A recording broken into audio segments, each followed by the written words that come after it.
Rehefa mizakatra mizao aho dia iarady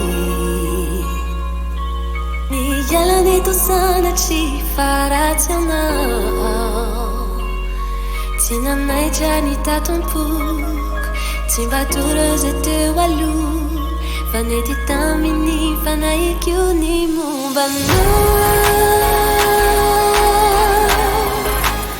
Le tovetranao, le pitsikinao Je ne m'ampidubo qu'à n'y avoir ma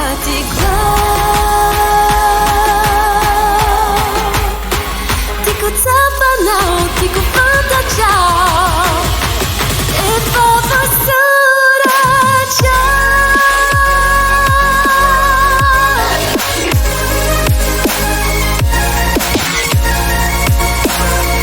Efa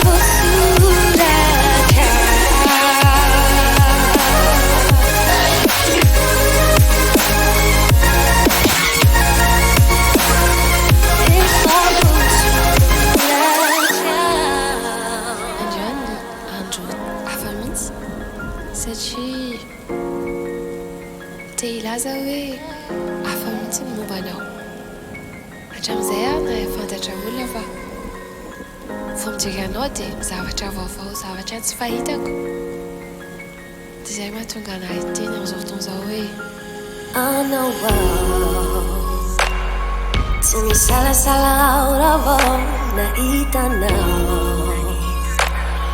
satria tiako ny anilanao tao hafa mihitsy tsy ho dividy tsy ho ley tsy ho avelako irery anao ho tehiriziko ilay fitiavako anao